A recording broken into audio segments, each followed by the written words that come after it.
Bueno, finalmente llegó el día. Después de 6 años se conoció la sentencia que investiga la muerte del hijo de Federico Storani. Recuerdan ustedes que esto sucedió en el 2016. Fue un choque de lanchas tremendo en el Delta, donde perdió la vida Manuel, que tenía 14 años, y además su madre. Exactamente. Ángeles Brusoni y Manuel Storani murieron en ese fatídico 31 de marzo del 2016. Pero la noticia urgente, Mariana, de lo que vos decías, que se conoció la sentencia. Y es una sentencia que realmente va, valga la redundancia, a sentar un precedente. ¿Por qué? Porque a Pablo Torres Lacal lo acaban de condenar a 9 años de prisión por el delito de homicidio simple con dolo eventual. 9 años. Y acá de 8 a 25 era la posible condena. El fiscal ¿Ahora poco? El fiscal... No es poco. ¿Por qué? Te voy a explicar. Y acá tiene que ver los antecedentes, sobre todo de otras condenas similares, otras sentencias similares. En este tipo de casos es más factible que te condenen por un homicidio culposo que por un homicidio con dolo eventual, perdón, homicidio simple con dolo eventual. Por eso, que ya tenga esa carátula ya es positivo.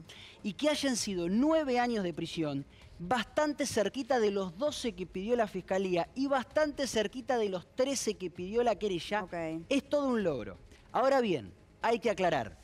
Hoy Pablo Torres Lacal se fue caminando a su casa del tribunal. Y esto por ahí la gente del otro lado no lo puede entender y a veces tiene la posibilidad de apelar él. Como tiene la posibilidad de apelar, hasta que la sentencia no quede firme, van a pasar probablemente meses, siendo generoso, y te diría años, hasta que la sentencia quede firme. Recién ahí va a ir a la cárcel. ¿Por qué pasa esto? Es decisión del tribunal. El tribunal hoy podría haberlo encarcelado como una medida preventiva hasta que quede la sentencia firme. Decidió no hacerlo. Decidió condenarlo, repetimos, a 9 años de prisión, ni más ni menos. Es una buena noticia que fue tomada positiva por, entiendo, el propio Federico Storani y por la Fiscalía. Y no va a la cárcel por ahora, pero cuando la sentencia quede firme sí lo hará. Vamos a hablar con Federico Storani. Recuerdan que estuvimos aquí, como estuvimos hace 6 años, cuando fue este hecho tan tremendo. Y allí en nuestro móvil está Paulina, junto a Federico Storani. Adelante, Paulina. Hola, Freddy, ¿me escuchás? Sí, te escucho, Mariana. ¿Qué tal? ¿Cómo estás? ¿Cómo estás vos? ¿Cómo tomaste este fallo? ¿Qué te pareció esta sentencia? Bueno, primero, como estoy, levemente aliviado, porque obviamente, como me preguntó alguien si podía estar contento, nunca puedo estar contento, porque nadie va a devolver la vida ni de Manu ni de Ángeles. Pero aliviado sí, porque yo hago, como cualquiera, un diálogo interior con mi hijo, cada vez que puedo. Es como mi pequeño Dios, que está en algún lado. Y yo sabía que no tenía que bajar los brazos y tenía que seguir peleando. Finalmente el fallo es un buen fallo. Eso te iba a preguntar, si te deja porque conforme. Porque lo que más nos interesaba era lo que esperaban. Sí, porque lo principal, el nudo de esto, alcancé a resumir, era lo que escuchaban, lo que ustedes resumían, es la calificación. La calificación es homicidio simple con dolo eventual. Y eso no es frecuente que se califique de esa manera. Generalmente estos incidentes, siniestros, homicidios, tienen la calificación de culposo, que tiene una pena mucho más leve. Esta equiparada al de homicidio simple, con dolo eventual, significa una pena mínima de 8 a 25 años. En este caso fueron 9. Y en segundo lugar, si se da el doble conforme por parte de la casación, del Tribunal de Casación, va a tener el cumplimiento efectivo de los 9 años. Porque una de las cosas que introduce novedosa también el fallo, que fue por unanimidad, dicho sea de paso, por los 3 jueces fallaron del mismo modo, votó en primer lugar el doctor Aquino, el juez Aquino, pero luego los otros 2 votaron en la misma dirección, es que impide los recursos dilatorios ante la Corte. Si existe el doble conforme con la casación, o sea, la casación dice, nosotros no tenemos nada que ver con este tema, ya está, inmediatamente se hace efectiva la prisión. Freddy, recuerdo que la última vez que conversamos me habías dicho que nunca habías podido cruzarte con Torres Lacal desde que sucedió este hecho. ¿Cómo fue enfrentarte con él? ¿Qué sensación te quedó de lo que fue su declaración? No pidió disculpas, ¿no? No, nunca, jamás. Cuando le tocó hablar a él, que siempre el imputado es el que tiene el derecho a hablar al final, pidió una disculpa genérica, como algo así que decir, disculpen por las molestias ocasionadas. Se trataba de 3 muertes, ¿no? De un triple homicidio. Y además, Mariana, yo te cuento que tuvo ocasión de verme personalmente y nunca lo hizo. ¿Por qué? Porque paralelamente hay un juicio civil por daños y perjuicios. Y ese era un lugar donde él podía sentirse muy seguro si concurría personalmente para poder hablar conmigo. Yo fui siempre personalmente a las audiencias civiles y él no compareció nunca, siempre lo hizo a través de sus abogados. Tomemos lo siguiente, además. Quien se proclama inocente quiere, aunque sea por una cuestión de conciencia, llegar rápido al juicio oral para terminarlo y se va a su casa tranquilo.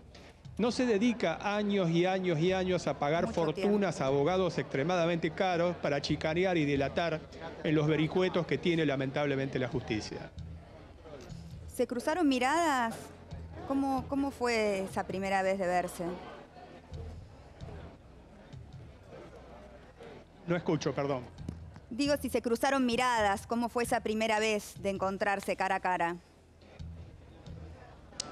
No, yo lo miré sostenidamente varias veces y da la sensación como que no registra, pero de todas formas bajaba la mirada. Yo creo que eso es todo un gesto. Por supuesto que a mí no me pone feliz que las personas sean privadas de su libertad, pero también en una sociedad que pretende mejorar su calidad de vida tienen que hacerse responsables de sus acciones.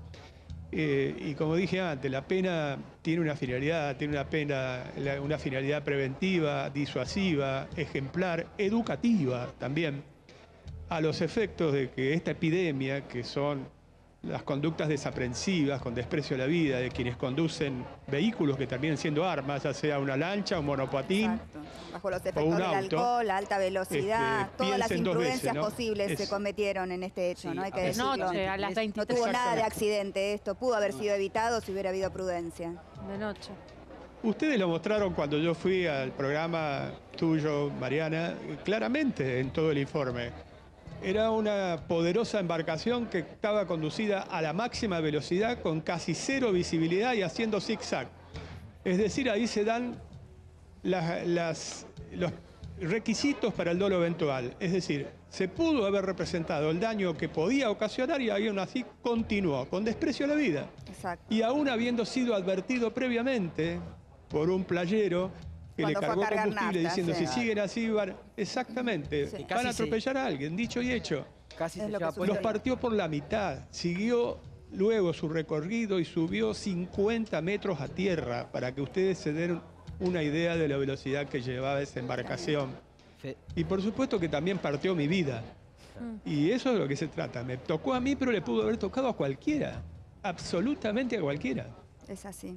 Sí, Martín. Federico, de todas las pruebas que nosotros hemos contado acá en DDM, de las que vos escuchaste en el juicio, en todas las audiencias desde principios de octubre, ¿cuáles fueron para vos las que hicieron mella más profundamente en el jurado, en el tribunal para dar esta condena, para dictar esta condena? ¿Cuáles creés que fueron las claves de todas esas pruebas que nosotros comentábamos?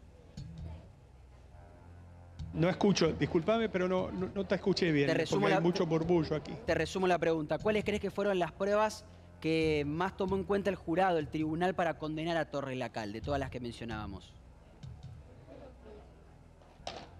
Las pruebas, Federico. Las pruebas. Las pruebas, ¿cuáles crees que fueron las más Teniendo contundentes, algunos las que problemitas lograron con el retorno, la Marian. sentencia? A ver si pueden volver a transmitir la pregunta. ¿Cuáles fueron las pruebas más contundentes que provocaron esta sentencia? Ah, bueno, está bien. Ahora sí. Por supuesto que en un evento de estas características, un homicidio de estas características, las principales pruebas siempre son las pericias, ¿no? Pero las pericias fueron muy congruentes, o mejor dicho, los testimonios muy congruentes con las pericias.